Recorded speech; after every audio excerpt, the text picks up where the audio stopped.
Weeping cherry tree, folks. Time to plant them in the ground. So all your bare-rooted stock should be out there at the garden centres. Go down and visit your local garden centre and find yourself a beautiful weeping cherry tree. In fact, a weeping anything is great to have in the garden. It's not always about edible plants. I lie. It's always about edible plants, but this one here doesn't fruit cherries. It's a beautiful flowering one. What have I got here? We have got a pink snow showers, Prunus weeping cherry. Now, last year, I did demonstrate the same time this time last year. I did demonstrate pruning a weeping cherry tree so that you can get a bigger canopy, a wider canopy, rather than a straight down, up and up, you know, sort of a straight up and down canopy. You want some width in it.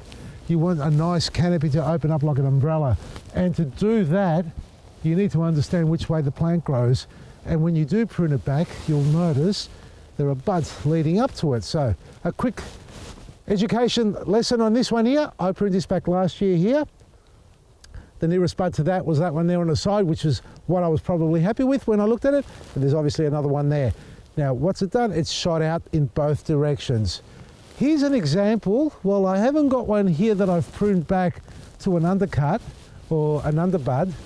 Let's say this was, okay, so I didn't cut it there. If I cut it there last year and there were just buds here and the closest bud to the cut was this one underneath here, well, that would have shot out there like that now. So imagine they're gone, right? They disappeared and that's all I've got there growing. It's growing in the wrong direction.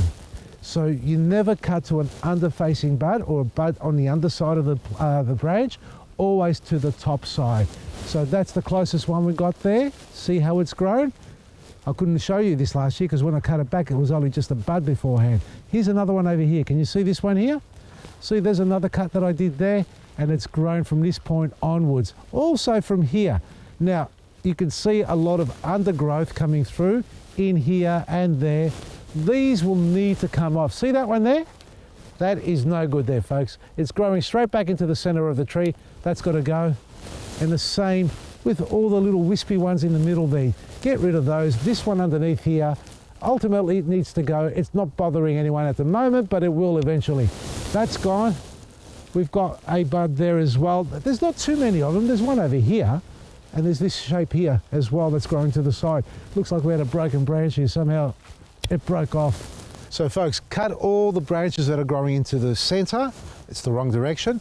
And cut back the long wispy branches. Now, when you buy a weeping cherry tree from your local garden centres, you'll find that the original weep on it will be 3 or 4, maybe 5 branches. And here, for example, is 1, 2, 3, 4, 5. We've had 6 or 7 branches on this, in fact, but not a lot of the side branches, the laterals that grow out. I cut it back because these initially were down to here, and it's great because it looks great when it's nice and long, but a single shoot all the way down is really not what you want to have long term. You want to have multiple branches coming out, and it's got to grow up and over.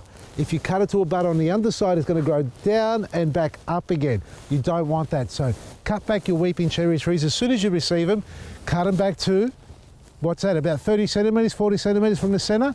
Then they'll grow out. I've got nothing more to cut on this one, just a couple of light ones like that underneath there. Get rid of that, but cut it back to there, and then all this growth will come out to here, and then we cut it back again. And once we see this one here will grow out a little bit more at the end of summer, when this finishes growing out to here, we're going to cut it back to an up above facing bud there like that, and then from there it'll grow out even further. So you get that open vase shape.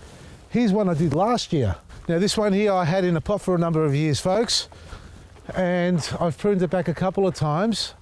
Not enough, obviously, but look at this here. So we've got overlapping. You don't want that rubbing to happen. You want to avoid that. Geez, that's sad, isn't it? See this here now? See that branch there? That there now is going to keep growing all the way down.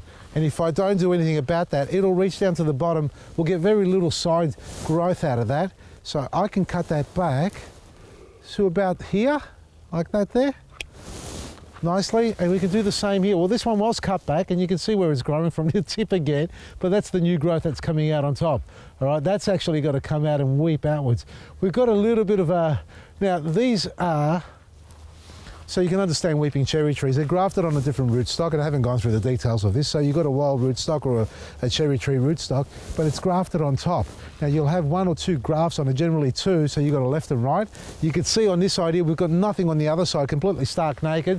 So in the next couple of weeks, I'm going to demonstrate how to graft a weeping cherry, or a cherry tree in fact, to create the weep again. But we're going to take the wood off the weeping side of it, not from an upright tree, totally different wood. This is a ground cover cherry tree that was found out in the wild, and they've turned it into a weeping tree. So there are trees that grow low, flat and horizontal planes where you can train by grafting them higher. So you can see, imagine that was on the ground, that'll be trailing along the ground. Pretty woody, yes it is, but it's been grafted on top. So if you were to get a normal upright tree and take a sample of wood there, or sign wood, and stick it on top, all it's going to do is go straight up to the sky.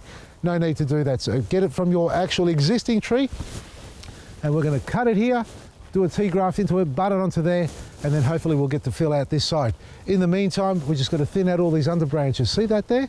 See what it's doing? It's coming down and growing back up again. It's pretty messy. Get rid of that. You can be really, really pedantic about this.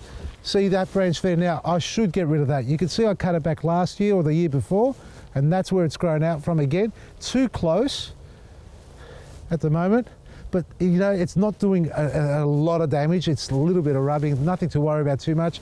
I'm gonna leave it. I want to enjoy the flowers, and then I'm gonna cut it back afterwards. See, these ones were cut back here. Have a look at that. They were cut there. This was cut here. That's cut up there. Now they're coming out again. I may end up cutting these back further up because they haven't performed the way I expected them to. Yes, they're coming out, but we've got a lot of flowering. Too much black grit. This is going to be full of flowers, folks, and then eventually hopefully we'll get some growth on this side as well once I finish grafting. So watch this space. Prune your trees, graft your trees, fertilise your trees. Superfood black grit is all you need to put on everything in your garden, and that way your plants will perform exactly as you expect them to. Check it all out at vasilisgarden.com. Our easy hand sprayers, they're about to land at the shores, folks.